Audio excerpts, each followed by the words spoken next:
All right, folks, it's about a 20 after 1 on this 25th of August. It's Tuesday. Figure we'll do a little update video and a little look-see on the haymow and what it looks like and kind of the lack thereof. It's lacking, and we'll talk about it when we get up there. I got about an hour before I need to go bale some hay. This is not a big baling day. This is a beautiful baling day, but there's not product to bale up because of the weather pattern we've had. There's two small rows left on a field line, you know, that are more damper than the rest of the field. And anyway, it started raining Friday before we could get it picked up this past Friday. Long story short, it's been flipped now twice. I flipped it at about 11, let it sit till almost 1 o'clock. Just got back, flipped it again, and we're gonna let it sit for an hour. We're gonna bale it up. I can promise you it might make a 4x5, and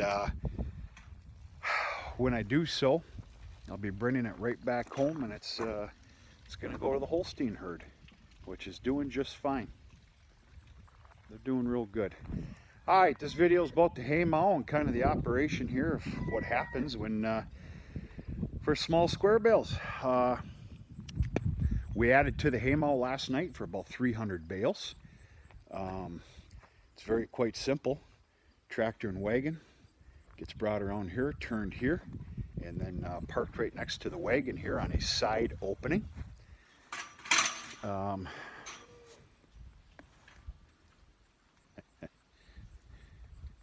barn cat scared the Holstein heifers. Jeez, oh Pete's. Make it a common practice. That is an old cattle mineral wind and rain bag because of the material it's made out of. It'll shed some rain. Common practice, obviously, covering that motor up. Of course, here's the extension cord that feeds that, and obviously unplugged from inside the barn.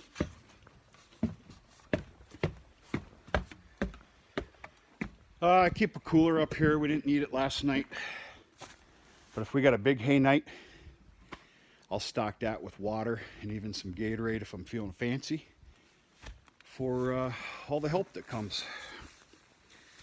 All right, put this here for somebody to stand on. This is just a chunk of plywood. All right, here we are. We're standing on hay. It doesn't take keen eye to see. This is the side that is straw. This beautiful, nice oat straw here, I ended up purchasing. It's roughly about, it's 2 wagon loads consisting of about 275 bales. And of course, here's some of last year's soybean straw, which I do plan on making a little bit more this year. Maybe about 2-3 wagons, maybe. But I do plan on shooting out the round bales. I really like how those work. Quite simply, a round bale of soybean straw is set up here by way of tractor and spears, and it's just unraveled and forked down the chute. There's going to be a lot of action inside the barn this winter, which we'll save for a different video. All right, not the greatest bales because it wasn't the greatest product. It had to get picked up. This is actually beautifully hay. You'd almost swear I spray painted it, but no, I did not. Long story short, the baler had to continuously be tightened and loosened. And yeah, you see some ratty bales in here, but it's just the nature of the beast.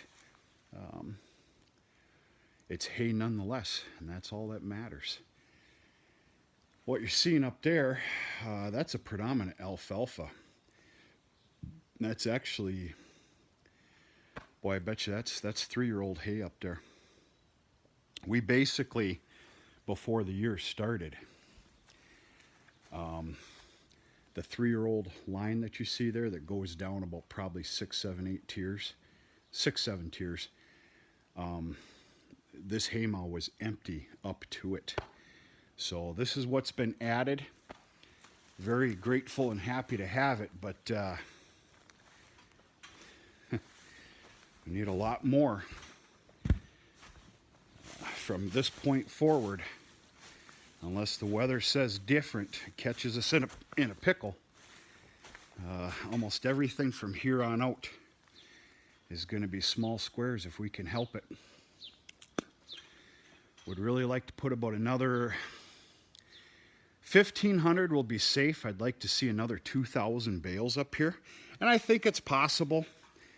There's 5 more properties that are justifiable in picking up yet this year in as far as really good regrowth.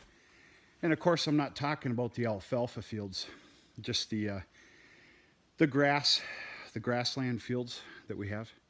So, yeah, really quite simply,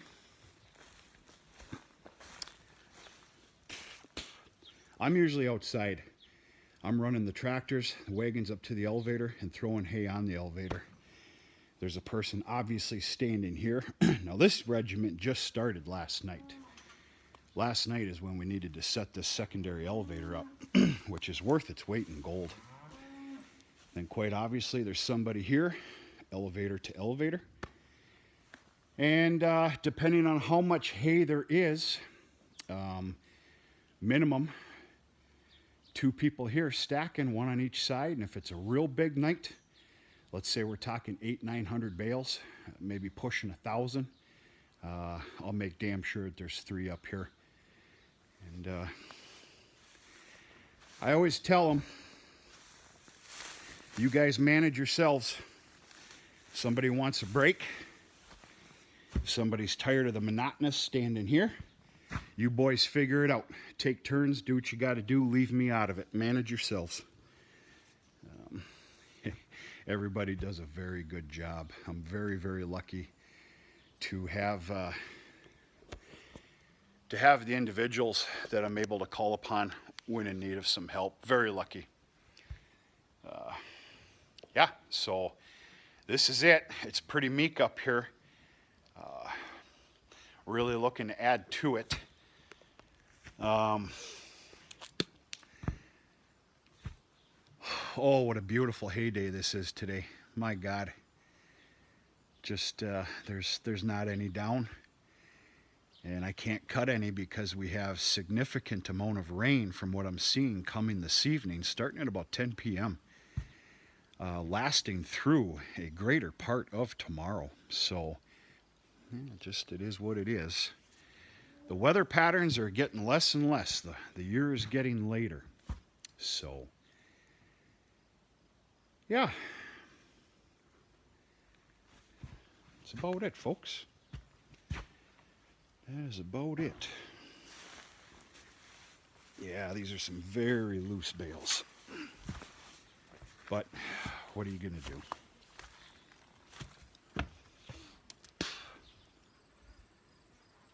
Yeah.